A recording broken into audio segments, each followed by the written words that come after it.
welcome back to another week of What's for Dinner. So this week I wanted to focus on a little bit of some healthier meals for the new year. So I have 4 really easy and healthy recipes for you, a couple of them for the air fryer as well as the stove, and just some really fun recipes that I think your whole family will love. I'm not saying these recipes are 100% healthier, but they're a lot healthier alternatives to some of the classic dishes, so I think you guys are really going to enjoy them.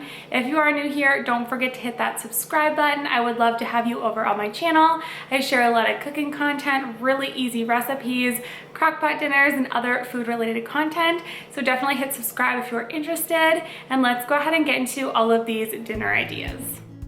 For this first recipe, I'm making some air fryer egg rolls, and you guys, these turned out absolutely delicious. So I just started off by cooking up my pork. So the recipe actually called for 1 pound of just regular ground pork, but all that I had was some sausage, so that's actually what I used. I would recommend using regular ground pork if you have it, as the sausage is obviously a little bit unhealthy, but that's okay. It still turned out absolutely delicious.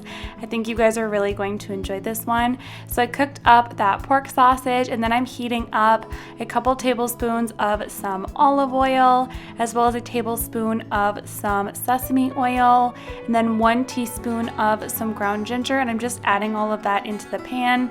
I'm also adding in a big scoop of some minced garlic, and I'm just letting this heat up. Now once that oil had heated up, I'm adding in 1 carrot that I had shredded up, and I'm also adding in 3 cups of some shredded cabbage. I actually used the coleslaw kind that you get from the grocery store just to make it a little bit easier. It had a couple of carrots in it, or you can just use regular cabbage. I cooked that up for just a couple of minutes, and then I'm also adding in 2 tablespoons of soy sauce. I probably cooked this all together for about 5 minutes or so. You just want everything to kind of soften a little bit. After my veggies had softened up quite a bit, I'm adding in that ground pork or the ground sausage, whatever you choose to use, and then I'm just going to let this kind of warm up for another minute or so, and then I'm going to be making the little sauce that goes onto the egg rolls. So I actually had my husband do this. This is just 2 tablespoons of flour with 2 tablespoons of cold water. You're just going to mix it together and make kind of a paste. You want it to be pretty thick. This is going to help seal up the egg rolls.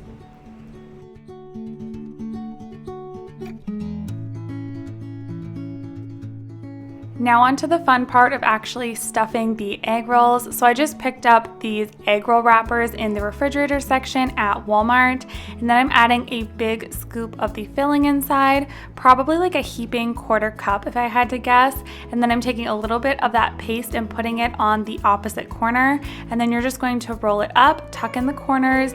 Really simple and easy. You're just going to repeat this to all of the egg rolls. It really only took me probably about 5 minutes to do this, and I think I made right around a dozen of these. So really simple and only takes a couple of minutes.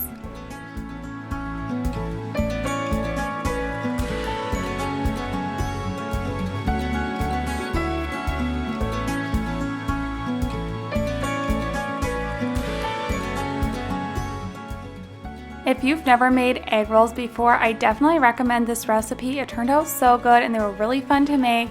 My kids really enjoyed watching and helping with this, so I think you guys would really have fun making this one. Definitely give it a shot if you've never tried egg rolls before. But after all done rolling those up, I'm just taking a little bit of olive oil and I'm just brushing the tops of my egg rolls with that olive oil.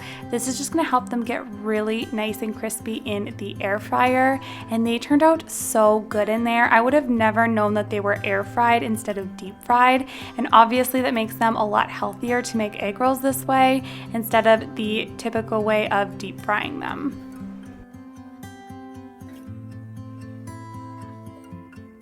I ended up combining a couple of different egg roll recipes to figure out a perfect one that our family would like, so I'll have both of those linked down below. But now we are ready to actually put the egg rolls into the air fryer.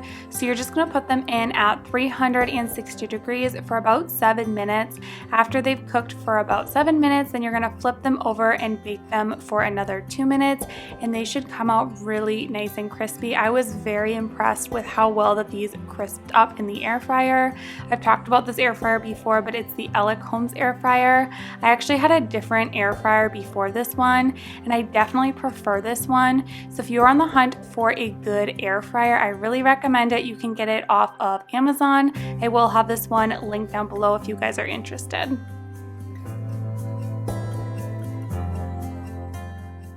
This is what the egg rolls looked like when they came out of the air fryer. Like I said, they were super crispy and delicious. My son absolutely loved these. He's 2 and he could not get enough. So I think you guys would really love this recipe. Now this next recipe, I'm making some copycat Chick-fil-A chicken nuggets, but this is a lot healthier version that you can make in the air fryer. So here I'm cracking 1 egg into a bowl and then I'm mixing it up with 1 cup of milk, and I'm just giving this a quick mix together.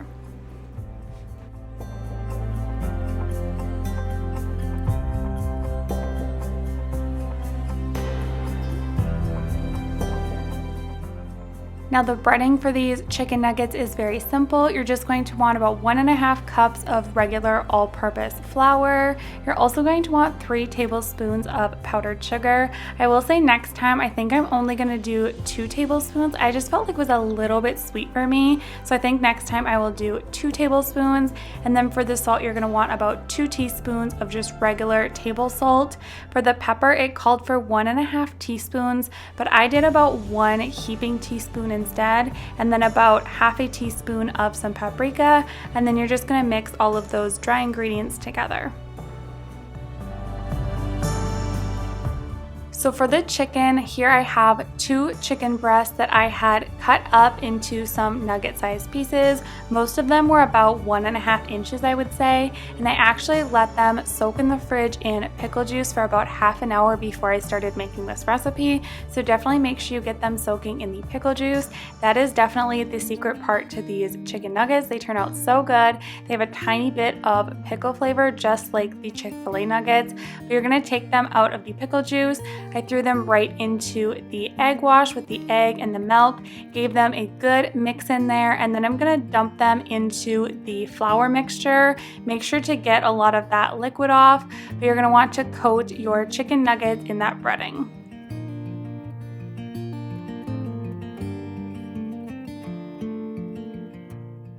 You can also do each piece of chicken individually if you want, but this is just my quick and fast way to do it. When I'm busy and I'm coating chicken, I love to just do it fast. You can also shake it in a Ziploc bag, but of course that wastes a little bit more plastic, so I just used my 2 bowls and I did that way. I set them onto the plate and then they're all ready to go in the air fryer.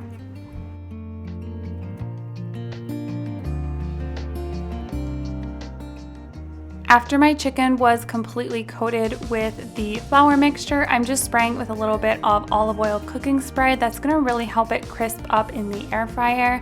And then I'm adding all of those nuggets right into my air fryer basket.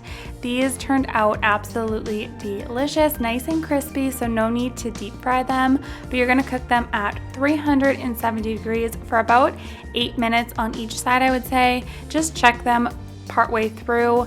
Make sure they reach the internal temp of 165 degrees and they should be good to go. But these nuggets turned out really nice and crispy. They might not be the prettiest thing in the world, but they were definitely a really nice, healthier alternative to the regular Chick-fil-A chicken nuggets. For this next recipe, I'm making some buffalo chicken wraps with avocado, and oh my goodness, these were so good. These are probably my favorite for the whole entire week. So here I'm just starting off with mixing up my sauce. So I just used the Great Value buffalo sauce and I added about half a cup of that in there. And then you're also gonna be adding in 2 tablespoons of olive oil. We are gonna be pan frying this chicken, so we won't have to add any olive oil later on. So just get that added in there right now.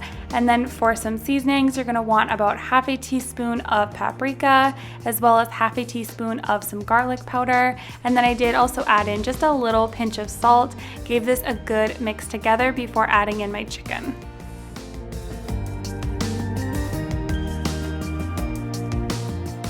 For my chicken in this recipe, I'm using 2 chicken breasts. I just sliced them up into some nice thin pieces, just kind of little strips. I had actually cut them up earlier in the day just to make things nice and easy on myself. And then I'm just dumping that right into the sauce, giving that a good mix together. You're gonna want this to marinate in the fridge. The recipe said that you can do it for about 10 minutes or you can do it overnight if you want. I let mine sit in there for probably about half an hour to an hour, and it was definitely really nice and flavorful.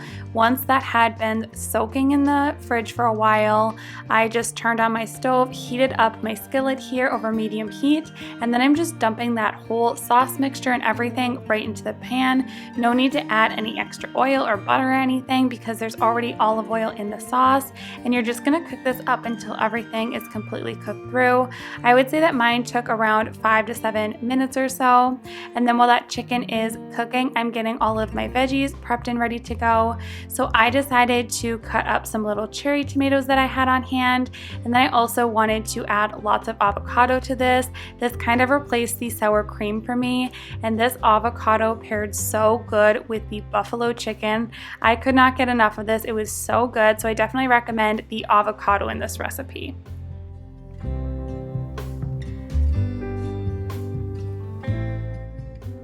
I also did have some lettuce to add to these wraps. I ended up not even using the lettuce just because I had so much avocado and tomato in mine, but you can definitely add whatever veggies you like to your wraps. Get those all prepped and ready to go while your chicken is cooking. So this is what the chicken looks like when it is done. It was so good and had so much flavor. I think you guys will really love it. And now it is time to actually assemble the wrap. I did microwave my wrap for about 10 seconds just to kind of soften it. It really helps when it comes to making a wrap. So I added my chicken on there with some cheddar cheese, just a little squirt of ranch, and then of course lots of avocado as well as the tomatoes, but definitely fill it up with whatever ingredients you like in your wrap. This was definitely one of my favorite dinners that I've had in quite some time, and it was a pretty healthy option. All of that avocado in there just made this wrap for me. So if you like avocado and you've never tried it with buffalo chicken, I think you would really enjoy this wrap. My husband also really liked it. He's a big fan of buffalo chicken. We both really enjoyed this dinner. So this is definitely a really great one to try, and you probably have a lot of the ingredients on hand already. For this next dinner, I'm making some garlic butter salmon. This turned out absolutely delicious. So I'm starting off with making my sauce. So here I have 3 tablespoons of melted butter, and then I'm adding in 3 tablespoons of olive oil. The recipe actually called for 6 tablespoons of butter, but I just wanted to make it a little bit healthier, so I opted to add a little bit of olive oil instead of all the butter. And then I'm also adding in 1 tablespoon of some brown sugar, half a teaspoon of dried oregano, half a teaspoon of some dried thyme, as well as about half a teaspoon of some dried rosemary.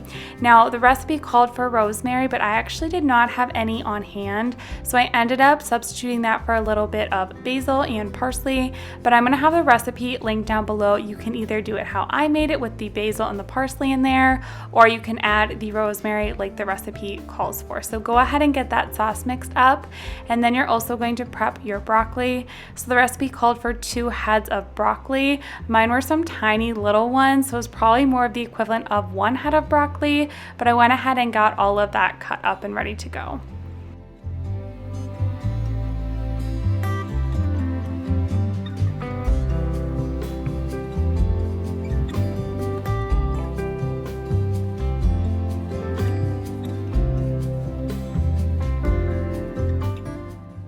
Now heading back over to my baking sheet, I'm just getting a little bit of olive oil, and I just used a basting brush to spread that around my pan, or you can also use a nonstick cooking spray. And then I'm going to take all of that broccoli that I washed, and I'm just adding it right over to my baking sheet. I probably should have used my larger one for this, but I was able to fit everything onto this pan.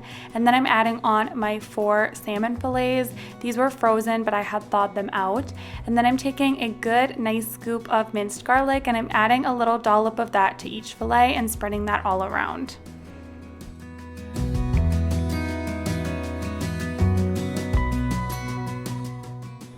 Then I'm taking that sauce that I had mixed up and I'm gonna be adding this to the broccoli as well as the salmon. I did take my basting brush and just spread it around a little bit. I wanted to make sure each piece of salmon and each piece of broccoli got a little bit of that yummy sauce on there. So that's what you see me doing here.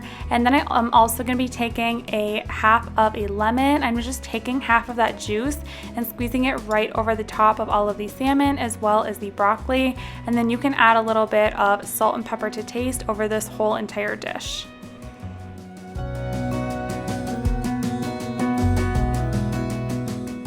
I just baked this salmon at 400 degrees for just about 15 minutes. You do want to make sure that your salmon reaches the internal temp of 145 degrees and then you know it's done. Your broccoli should have a little bit of color on it. This turned out really delicious. My husband really enjoyed this one. So if you like salmon, I would definitely give this recipe a try. It was definitely really easy to throw together. Well, that is going to wrap up this week of What's for Dinner. I really hope that you enjoyed all of these super easy recipes. If you did, don't forget to give it a thumbs up. Hit that subscribe button if you have not already. I share a lot of really easy recipes on my channel, crock pot videos, grocery hauls, and other food related content. So definitely make sure you're subscribed if you're interested, and I will catch you all in my next video. Thanks so much for watching. As a young girl, it feels we're mine. We played hide and seek for hours, raised our shadows among the pines. So offshore, playful and free, without a care.